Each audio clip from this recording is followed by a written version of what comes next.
think people come into the world of adoption with a variety of hopes and expectations. For the most part, I think they're looking at things very optimistically and want to improve the quality of their life and want to help the life of a child, and are looking forward to having fun and doing things with a new child. If they don't have any children, that will be a new experience for them. I think most of them look at the adoptive process and the final placement as kind of a celebration.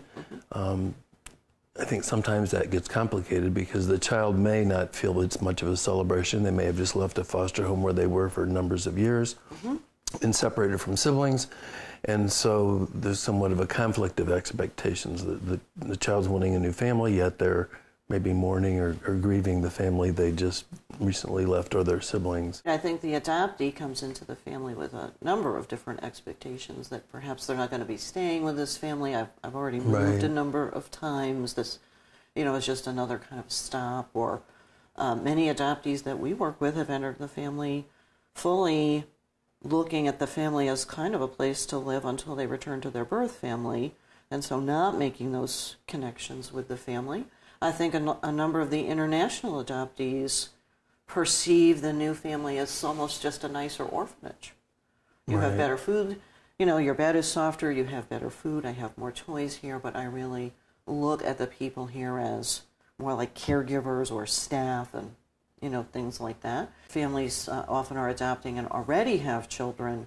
When you have those existing relationships, those existing siblings in the family, then those kids develop a set of expectations as well.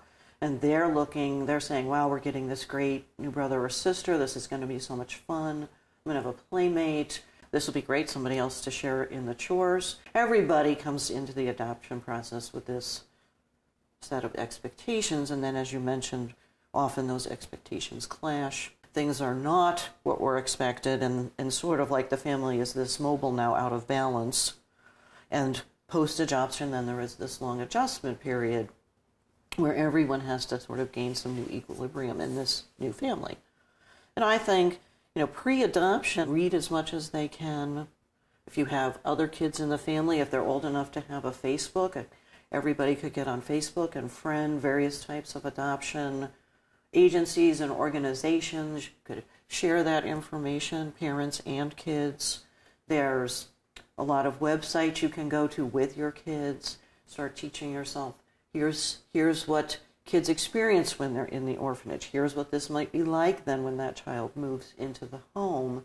You can get a lot of information pre-adoption and begin to adjust these expectations so that post-adoption, that kind of clashing period doesn't need to be so long or so intense. And I think it's helpful if the parents lead the way in keeping the doors for communication open. Very important. By talking with the child about, do they miss their foster parents, or do they miss their orphanage mates, and to just let the kid know that when something comes up that they're thinking about, that they can really talk about it. I think people who end up kind of pretending that everything's fine and now this is our family and there's not this historical component, really miss out on a lot of pieces and don't really facilitate the child's feeling comfortable enough to talk about their past or to talk about what they miss. Well, I'm glad to be here. I miss my foster mother. I miss my foster brothers. I miss the dog.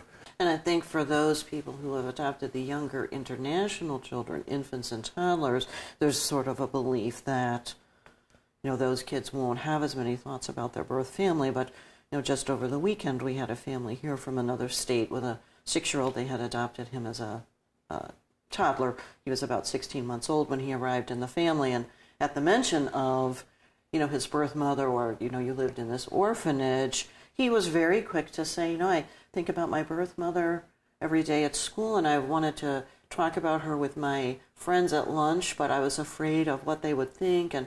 And the family was just totally surprised by the fact that he had these very frequent thoughts about his birth family. They do have this past. They're bringing it with them. We have to facilitate that. And then I think with our typical kids, we assume that they're, going to make adjustments as well. Maybe they have to share a bedroom or, There's this loss of privacy, there's loss of parental time, there's a transition period, there may be the loss of a peaceful family. So it's keeping, I think, the communication open with the adoptee. I think it's also keeping the communication open with the other kids about what this experience is like for them. And I think that it would be helpful if parents knew that, or think about that this is going to be a process that's going to evolve, and everything's not going to be fine in a week or in 2 weeks, and things may start out rocky, they may start out really comfortably, but there will be changes in phases to this adjustment process.